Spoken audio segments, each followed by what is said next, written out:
Hello, good evening students. তোমরা আশা করি সবাই খুব ভালো আছো। আমি মানস স্যার নতুন অংশ আলোচনা করবার জন্য তোমাদের সামনে চলে এসেছি, তাই তো? পূর্বের ক্লাসে আমি তোমাদের সাথে ভারতবর্ষের মানচিত্রের যে চিহ্নিতকরণ সেইগুলো সম্পর্কে বেশ কয়েকটা ক্লাসে আমরা আলোচনা করেছি। সেই মানচিত্র সম্পর্কে আর কারো কি এখন কোনো অসুবিধা আছে বা বুঝতে কোথাও কোনো সমস্যা হচ্ছে? ম্যাপ পয়েন্টিং করতে কোথাও কি কোনো অসুবিধার সম্মুখীন হতে হচ্ছে? হচ্ছে না। আমি তোমাদেরকে 20টা ম্যাপ পয়েন্টিং করে আসতে বলেছিলাম বাড়িতে, যেটা বাড়ির কাজ আমি দিয়েছিলাম। ভারতের মানচিত্রে 20টা মানচিত্র এবং তার সাথে সাথে ইন্ডেক্স সহ আমি করে আসতে বলেছিলাম। তোমরা সেটা কি সবাই করেছো? আচ্ছা, এখনো সবাই করেনি, তাই তো?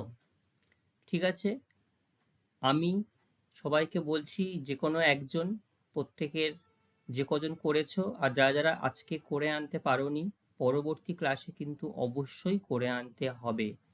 আর কোনো এক্সট্রা অজুহাত শুনবো না, ঠিক আছে?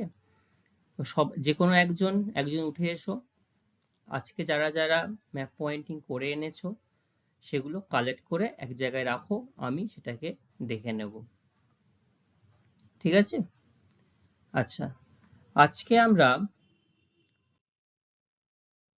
নতুন যে অংশ নিয়ে আলোচনা করব সেটা বেশ ইন্টারেস্টিং এবং আশা করি তোমাদের খুব ভালো লাগবে।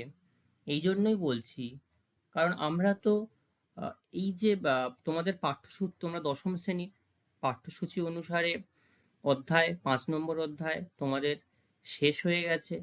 তো আমি ভাবলাম যে তোমাদেরকে তো অনেক সময় প্রশ্ন দিয়েছি, তো আমি একটু সরাসরি প্রশ্ন নিয়ে, যেমন ঠিক যেমন প্রশ্ন আছে একদম পর্ষদ অনুযায়ী বা মাধ্যমিকে ঠিক যেমন প্রশ্ন আসে সেই অনুযায়ী তোমাদের সঙ্গে কয়েকটি প্রশ্ন আমি আলোচনা করব।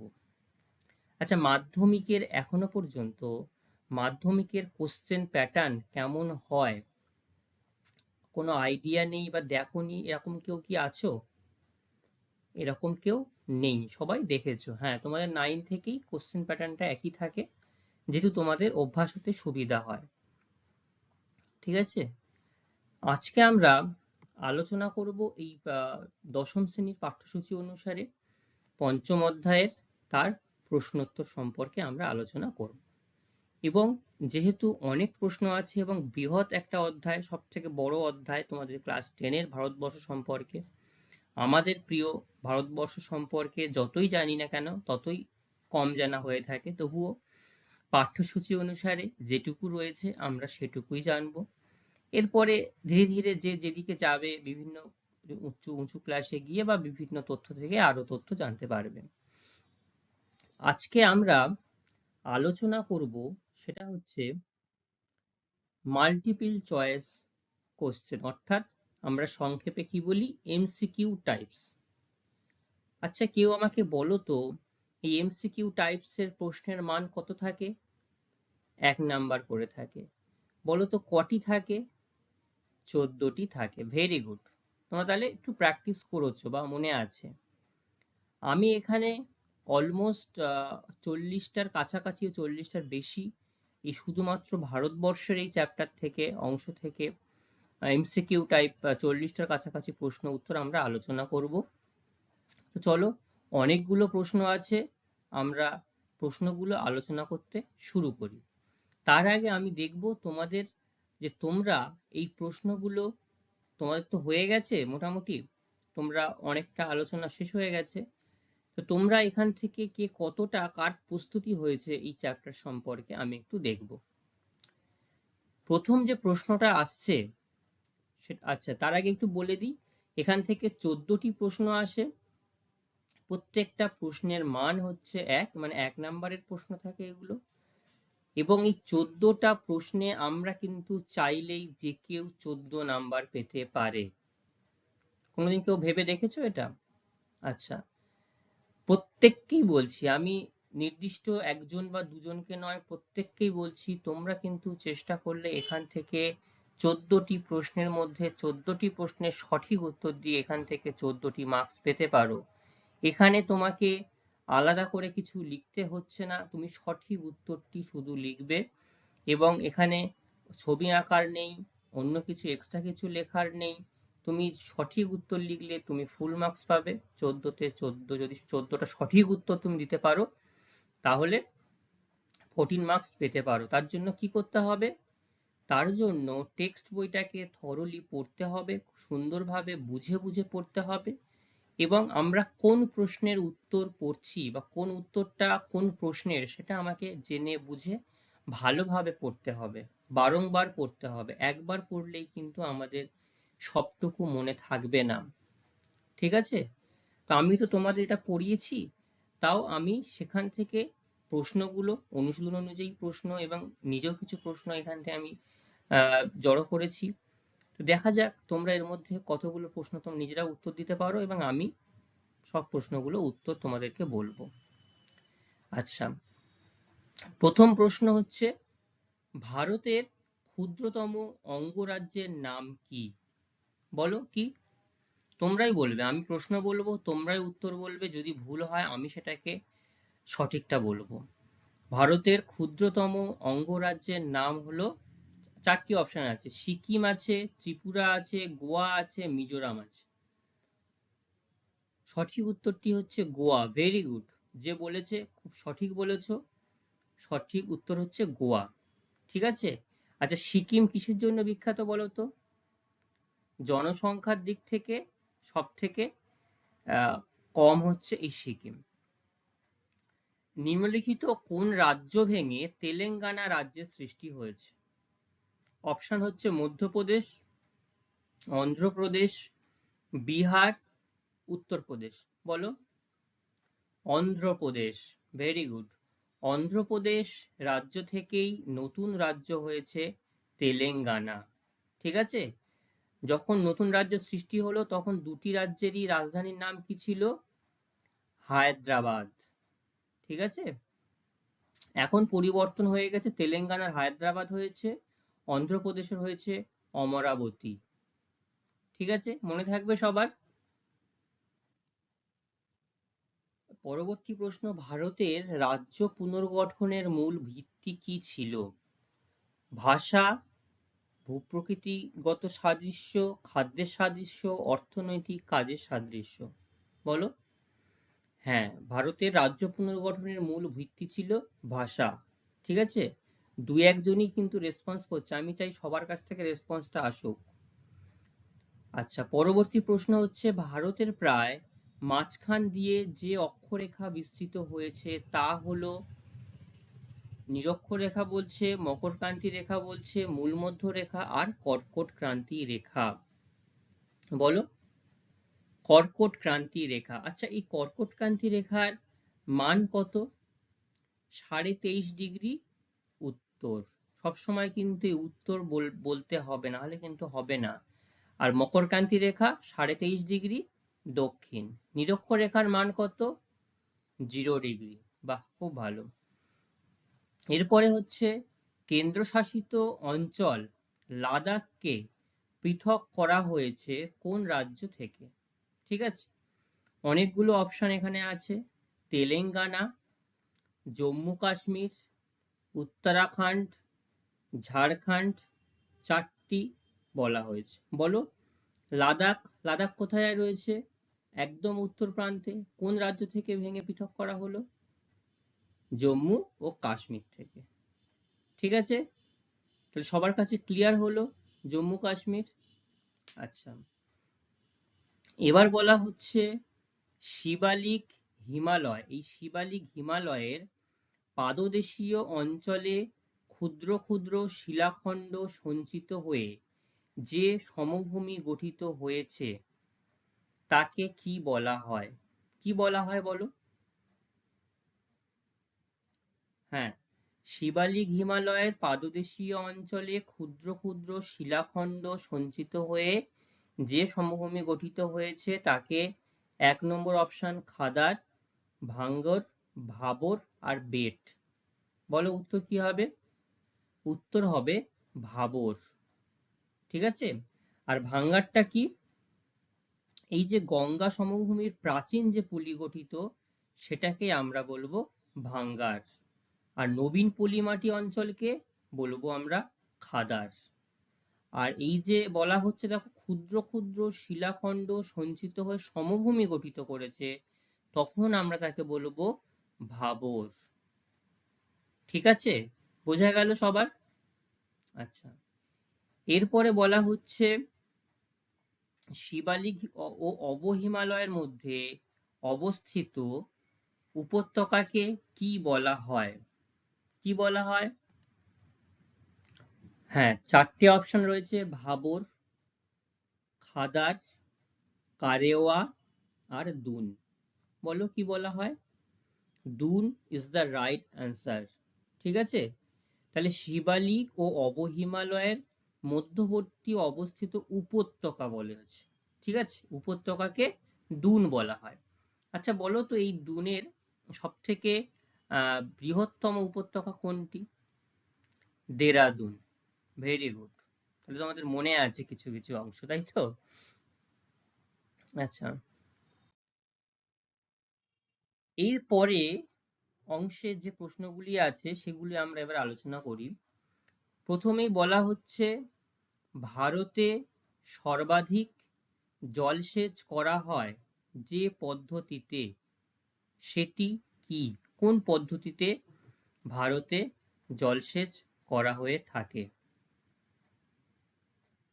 কূপ ও নলকূপ, জলাশয়, খাল, ফোয়ার। বলো কোনটা? হ্যাঁ, কূপ হবে, কূপ ও নলকূপ হবে না জলাশয় হবে? জলাশয় বলতে তোমার জল যেগুলো পুকুর রয়েছে, খাল রয়েছে, হ্রদ হতে পারে। আলাদা করে খাল বলেছে আর ফোয়ারা বলেছে। ফোয়ারা হবে নাকি? ফোয়ারা হবে না, তাহলে কূপ ও নলকূপ হবে। একদম ঠিক, কূপ ও নলকূপ হচ্ছে সঠিক উত্তর। ঠিক আছে, এরপরে ভারতের একটি লবণাক্ত হ্রদের উদাহরণ দাও। লবণাক্ত হ্রদ, প্রশ্নটা ভালো করে শুনবে। ভারতের একটি লবণাক্ত হ্রদের উদাহরণ দাও। প্যাঙ্গাং হ্রদ, ভীমতাল, ডাল হ্রদ, লোকটাক হ্রদ। লোকটাক হ্রদ রয়েছে মণিপুরে, ডাল হ্রদ কাশ্মীরে, ভীমতাল নৈনিতাল উত্তরাখণ্ডের মধ্যে পড়ছে, প্যাঙ্গং হ্রদ এটা লাদাখের দিকে পড়ছে। তাই এইখানের মধ্যে কোনটি যে একটি লবণাক্ত হ্রদের উদাহরণ হিসেবে ধরতে পারবো আমরা?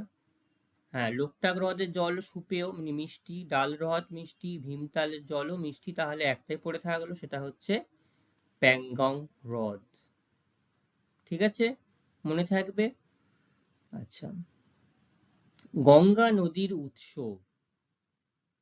গঙ্গা নদীর উৎস হলো, প্রথমে বলা হচ্ছে যমুনোত্রী হিমবাহ, জেমু হিমবাহ, সিয়াচেন হিমবাহ, গঙ্গোত্রী হিমবাহ। হ্যাঁ, অনেকগুলো হিমবাহের কথা বলা হচ্ছে। হিমবাহ মানে কি বুঝতে পেরেছো তো?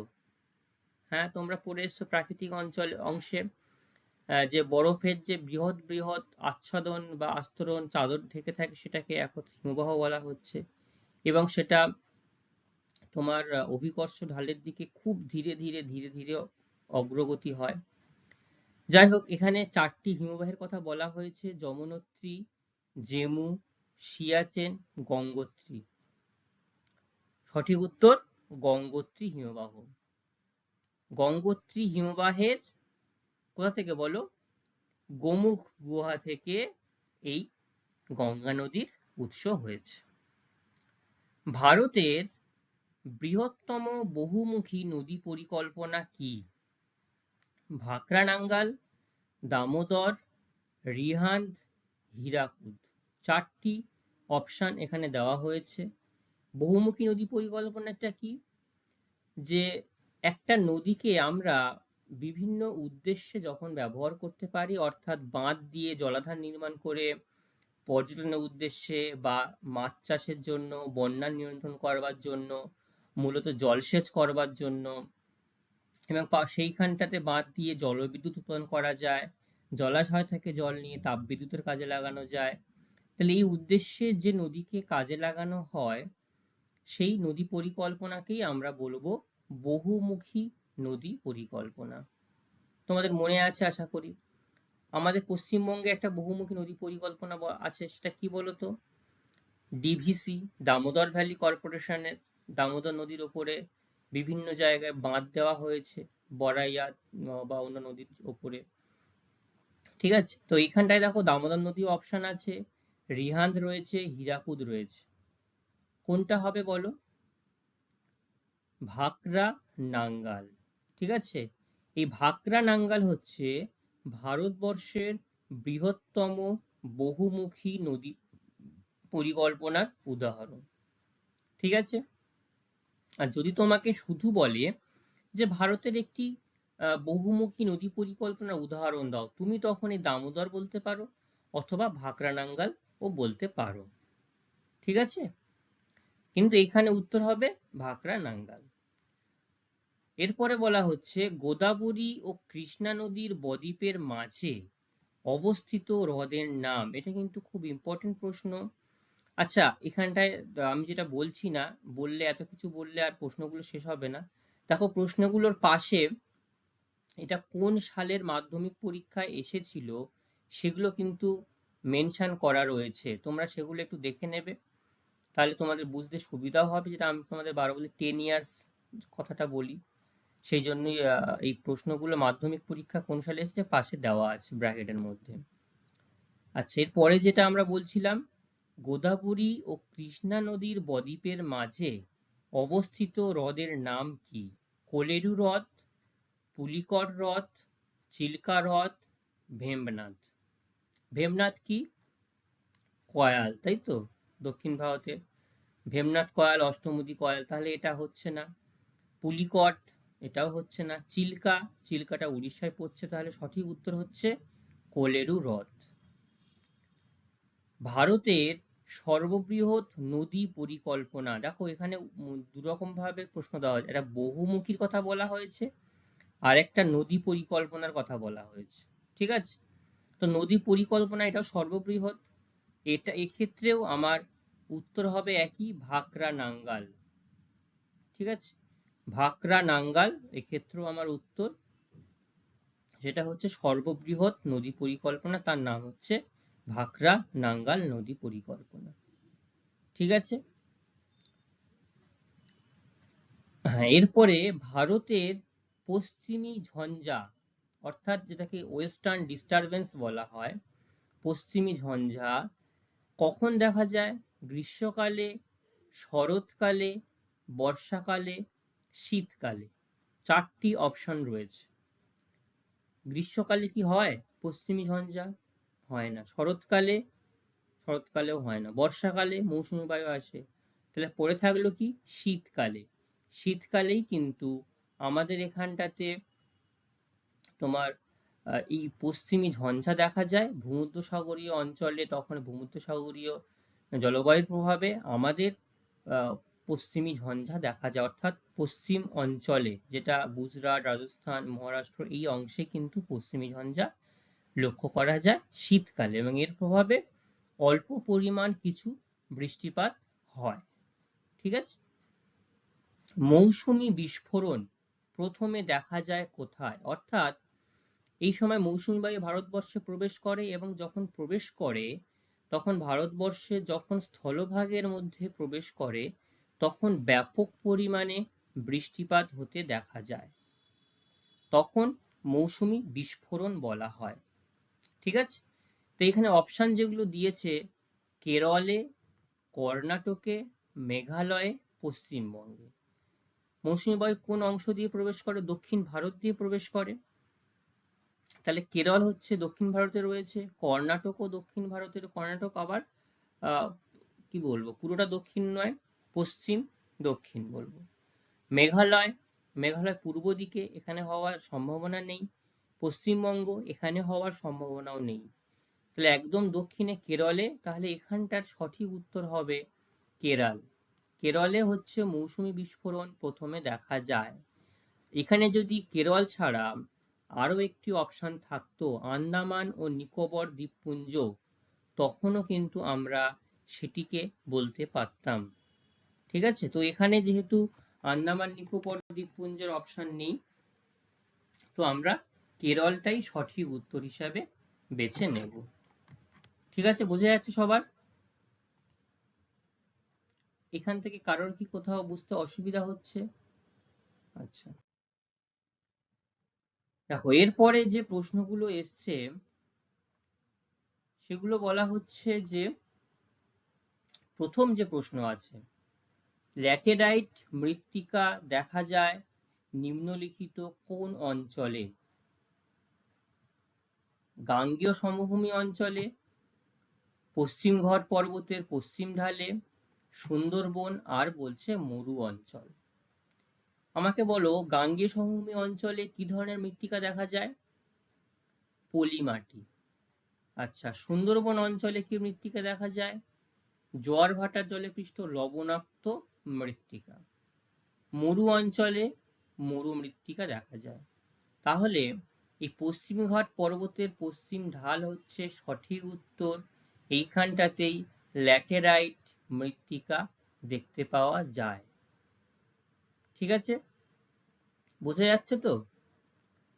গম হলো একটি রবি শস্য, খারিফ শস্য, জাইদ শস্য, পানীয় ফসল। এটা 2018 সালে প্রশ্নটি এসেছে এই অংশ থেকে। তো বলো সঠিক উত্তর কোনটি? আগে বলো পানীয় ফসল, গম কি পানীয় ফসল?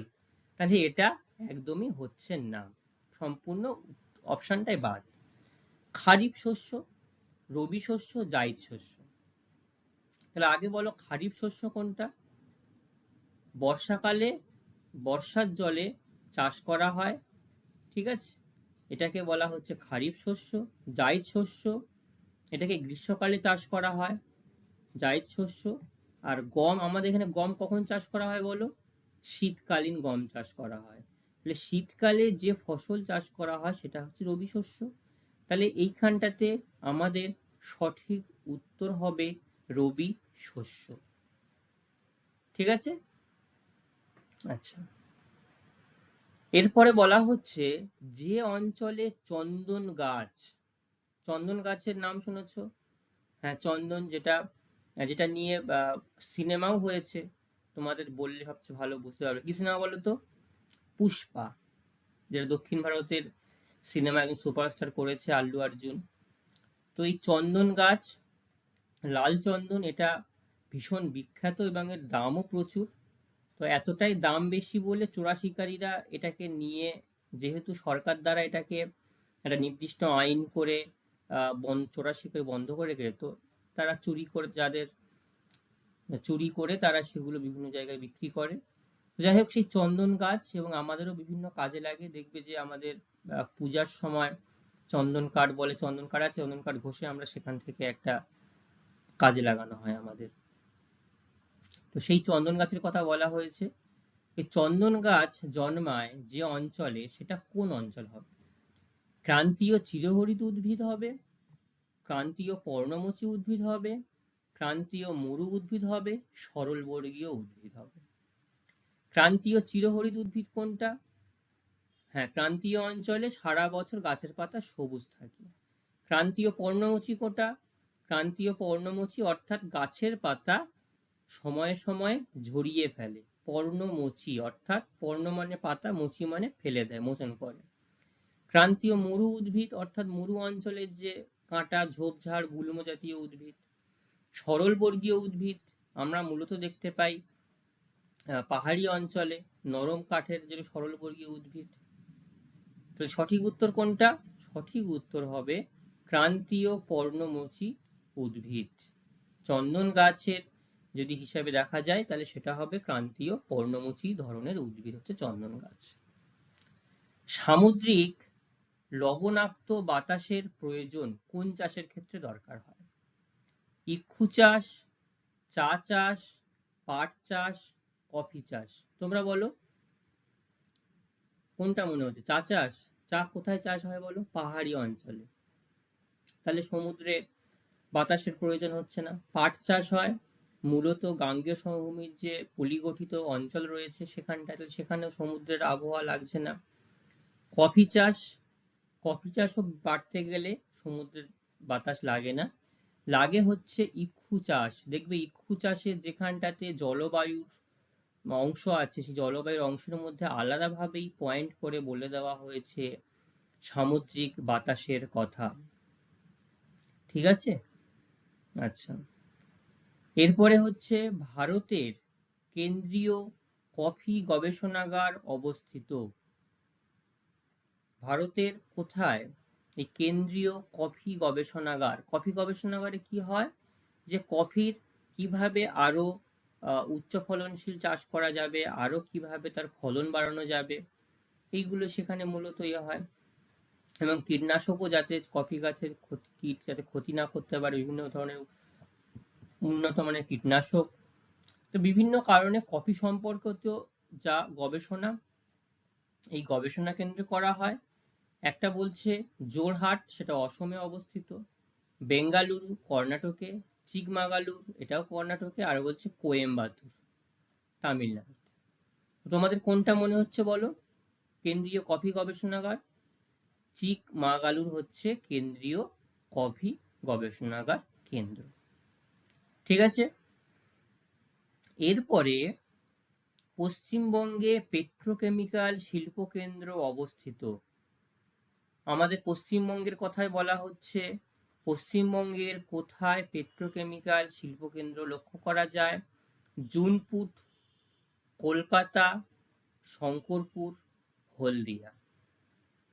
জুনপুটে কি আছে কোনো পেট্রোকেমিক্যাল শিল্প? নেই। কলকাতায় নেই, শঙ্করপুর নেই, তাহলে কোথায় রয়েছে?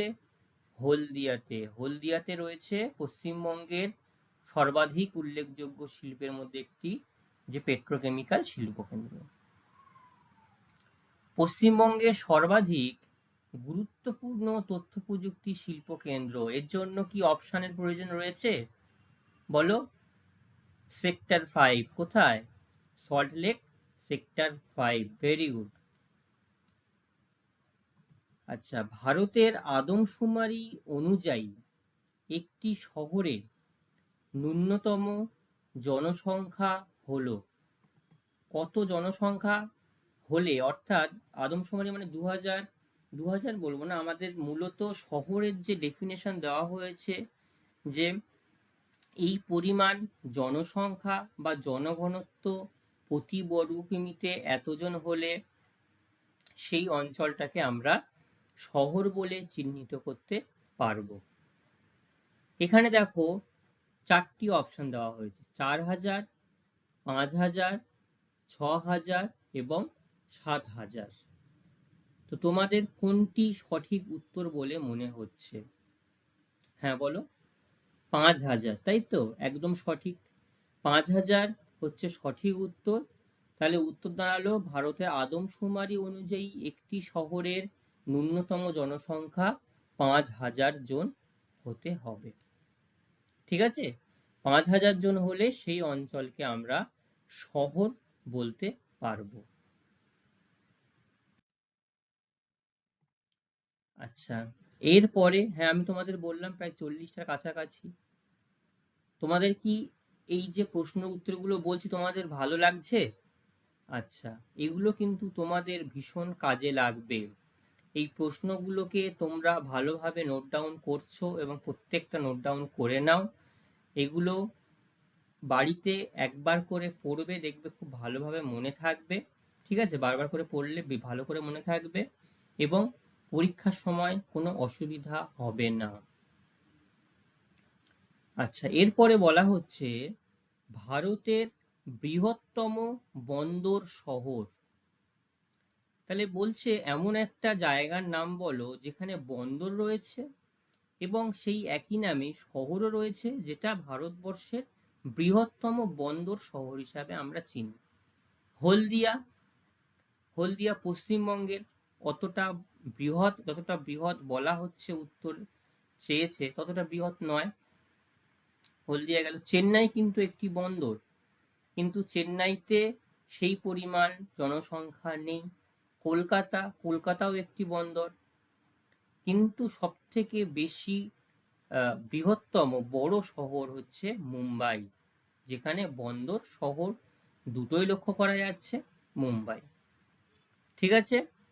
আচ্ছা, 2011 খ্রিস্টাব্দের আদমশুমারি অনুসারে ভারতের সর্বাধিক জনঘনত্বপূর্ণ রাজ্যটি কি? সব থেকে বেশি জনঘনত্বপূর্ণ যে রাজ্য, কেরল। কেরল কি জনঘনত্বপূর্ণ সর্বাধিক? বিহার, পশ্চিমবঙ্গ, উত্তরপ্রদেশ। এর মধ্যে উত্তরপ্রদেশ হচ্ছে সর্বাধিক জনসংখ্যা রয়েছে, পশ্চিমবঙ্গ দ্বিতীয় সর্বাধিক জনঘনত্বপূর্ণ রাজ্য, কেরাল হচ্ছে সাক্ষরতার দিক থেকে এবং নারী পুরুষ অনুপাতের দিক থেকে সর্বাধিক। তাহলে বিহার হচ্ছে সর্বাধিক জনঘনত্বপূর্ণ রাজ্য। ঠিক আছে, মনে থাকবে তো? আচ্ছা, কেউ আমাকে কি বলতে পারবে যে বিহারের জনঘনত্ব, এই যে বলা হচ্ছে সর্বাধিক জনঘনত্বপূর্ণ রাজ্য, তো এই রাজ্যে তোমার জনঘনত্বের কত? 1102 জন প্রতি বর্গ কিলোমিটার। ঠিক আছে, 1102 জন। মনে থাকবে সবার? এই সংখ্যাটাও কিন্তু তোমাদের শর্ট প্রশ্নে আসতে পারে, যে বিহার যে সর্বাধিক জনঘনত্বপূর্ণ রাজ্য, এর জনঘনত্বের মান কত বা কত জন প্রতি বর্গ কিমিতে বসবাস করে, তখন 1102 জন কিন্তু বলতে হবে। ভারতের বৃহত্তম শঙ্কর ইস্পাত কারখানা কোথায় গড়ে উঠেছে? সালেম, তামিলনাড়ু সালেমে, জামশেদপুর, যেটা টাটা টিসকো বলা হয়, tata iron steel company, Durgapur, পশ্চিমবঙ্গের দুর্গাপুরে, আর ভিলাই, ভিলাই হচ্ছে ছত্তিশগড়ের ভিলাইতে। এর মধ্যে কোনটি হবে বলো? দুর্গাপুর হচ্ছে সঠিক উত্তর। এই দুর্গাপুরে ভারতবর্ষের বৃহত্তম শঙ্কর ইস্পাত কারখানা গড়ে তোলা হয়েছে। ভারতের নবীনতম রাজ্য, অপশন কি দিতে লাগবে? কি হবে বলো? তেলেঙ্গানা। তেলেঙ্গানা হচ্ছে নবীনতম রাজ্য। ঠিক আছে। আচ্ছা, এরপরে বলা হচ্ছে উত্তর পশ্চিম ভারতে গ্রীষ্মকালে যে ধূলিঝড় দেখা যায়, ভালো করে প্রশ্নটা আগে পড়বে। উত্তর পশ্চিম ভারতে গ্রীষ্মকালে যে ধূলিঝড় দেখা যায় তা হলো কালবৈশাখী। কালবৈশাখী কিন্তু উত্তর পশ্চিম ভারতে দেখা যায় না। ঠিক আছে, কালবৈশাখী মূলত দেখা যায় উত্তর পূর্ব ভারতেই, যেটা আমাদের পশ্চিমবঙ্গ, আসাম এটাকে বরদইছলা বলা হয়। আঁধি, পশ্চিমী ঝঞ্ঝা কখন হয় আমরা বললাম? শীতকালে হয়। আর হচ্ছে লু, লু হচ্ছে গরম বাতাস প্রবাহিত হয়, সেভাবে ঝড়ের মতো নয়, গরম বাতাসটা প্রবাহিত লক্ষ্য করা যায়। তাহলে উত্তর হবে কি বলো? যখনই ধূলিঝড় বলবে গ্রীষ্মকালে, তখন আঁধি হচ্ছে সঠিক উত্তর। ঠিক আছে। আচ্ছা, ভারতের মৃত্তিকা সংরক্ষণে গৃহীত একটি পদ্ধতি হলো জলসেচ, ঝুম চাষ, ফালি চাষ, পশুচারণ। অর্থাৎ মৃত্তিকা সংরক্ষণ তার মানে কি বলা হচ্ছে? যে এমন একটা পদ্ধতির নাম বলো যে পদ্ধতিতে চাষবাস করলে ভারতবর্ষের যে মৃত্তিকা ব্যবস্থা রয়েছে সেটা ক্ষয় হবে না, সংরক্ষণ হবে। ঠিক আছে, তাহলে এটার উত্তর কি হবে? জলসেচ। জলসেচ তো করলে জলসেচের দ্বারা শুধু মৃত্তিকা সংরক্ষণ হবে এমন তো কোনো কথা নেই, হয় না। ঝুম চাষ, ঝুম চাষ করলে আরো মূলত দেখা যায় মৃত্তিকা ক্ষয়ের পরিমাণ বেড়ে যায়, তাই তো ঝুম চাষ। ফালি চাষ, হ্যাঁ ফালি চাষ, আর হচ্ছে পশুচারণ। পশুচারণ করলে কি হয়? মৃত্তিকা ক্ষয়ের পরিমাণ বাড়ে। কিভাবে বাড়ে? যে পশুর যে পায়ের যে শক্ত খুর রয়েছে সেটা যদি নরম মাটির ওপর দিয়ে জোরে জোরে যায়, তখন কিন্তু মৃত্তিকার উপরিস্তরটা ধুয়ে যায়। তাহলে এখানে সঠিক উত্তর কি হবে বলো? সঠিক উত্তর হবে ফালি চাষ। ভারতের জোয়ার উৎপাদনে প্রথম স্থানাধিকারী রাজ্য কি? জোয়ার, বাজরা, রাগি আমরা পড়েছিলাম।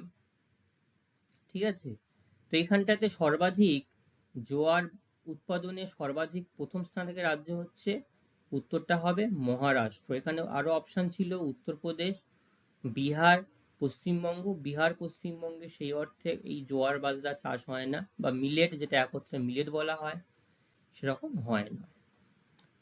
ভারতের সিলিকন ভ্যালি বলা হয় কোন শহরকে? বলো। সিলিকন ভ্যালি বলা হয় চেন্নাই, বেঙ্গালুরু, কলকাতা, দিল্লি। তাহলে কলকাতায় তো সেক্টর 5 রয়েছে, এটা কি বলবো সিলিকন ভ্যালি? বলছি না। দিল্লিতে সেই পরিমাণ তথ্য প্রযুক্তির বিরাট বিকাশ লক্ষ্য করা যায় না। চেন্নাইতে নয়। তাহলে সিলিকন ভ্যালি বলবো আমরা বেঙ্গালুরুকে। কোন রাজ্যে আছে বেঙ্গালুরু? কর্ণাটক। ভারতের দীর্ঘতম জাতীয় সড়ক এর নাম কি? অপশন দিয়েছে 1 নম্বর জাতীয় সড়ক, 2 নম্বর জাতীয় সড়ক, 6 নম্বর জাতীয় সড়ক, 44 নম্বর জাতীয় সড়ক। কোনটি বলো? বলো, ভেবে বলো। 44 নম্বর জাতীয় সড়ক হচ্ছে ভারতবর্ষের দীর্ঘতম জাতীয় সড়ক। ঠিক আছে। এর দৈর্ঘ্য প্রায় 3745 কিলোমিটার, প্রায় 4000 কিলোমিটার। কোথা থেকে কোথায় বিস্তৃত হয়েছে? উত্তর থেকে দক্ষিণ। ঠিক আছে, অর্থাৎ কাশ্মীর থেকে একদম দক্ষিণে কন্যাকুমারিকা পর্যন্ত।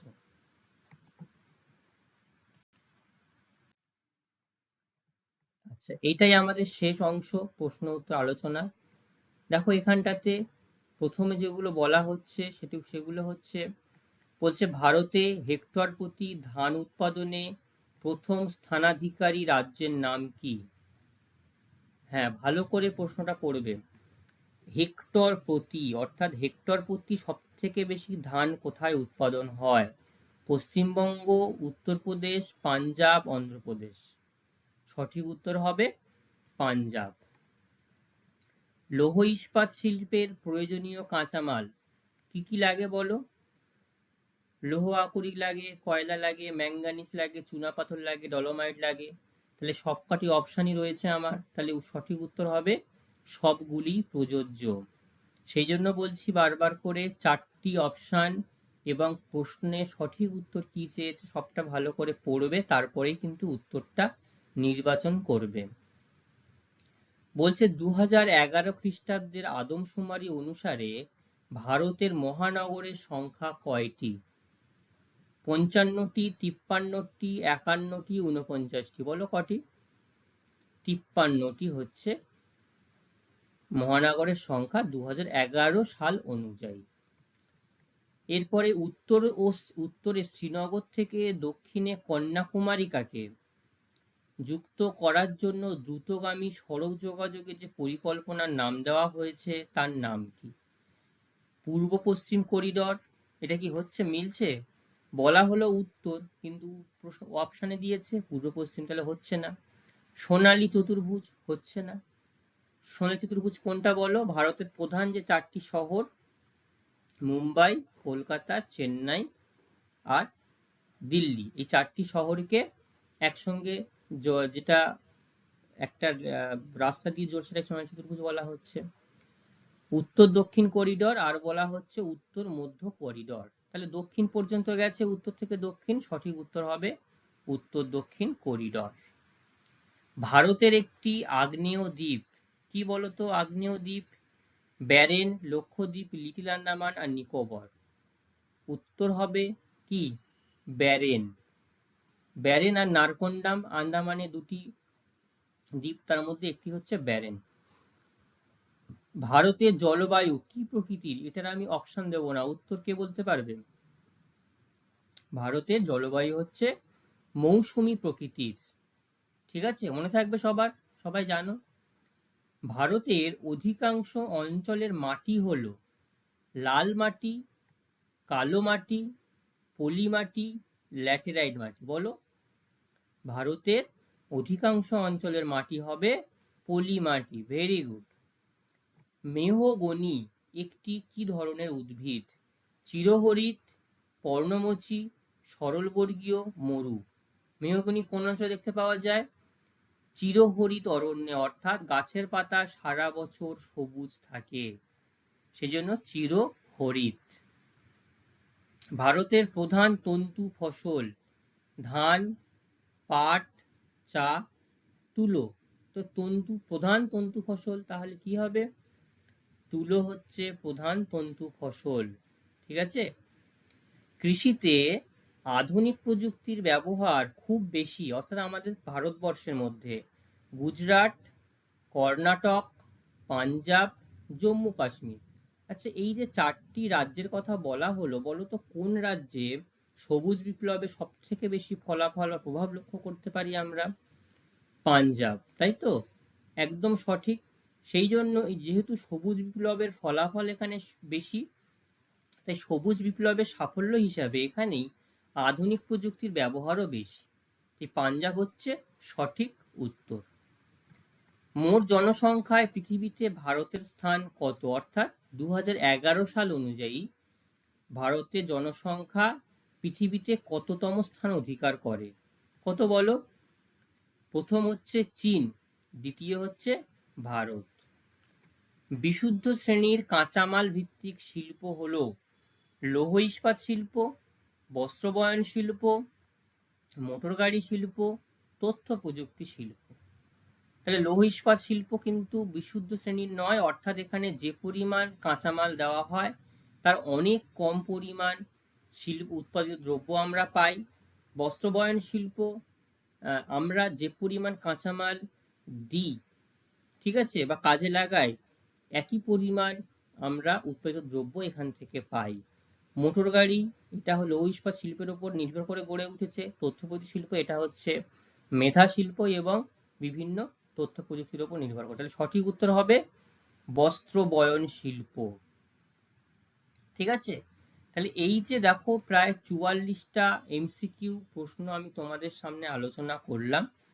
ঠিক আছে, তোমরা আশা করি এখান থেকে খুব ভালোভাবে প্রশ্নগুলোকে বাড়িতে একবার করে, একবার কেন আরো বেশিবার হলেও তোমরা পড়ে আসবে। আমি পরের দিন এখান থেকে তোমাদেরকে প্রশ্ন জিজ্ঞাসা করব।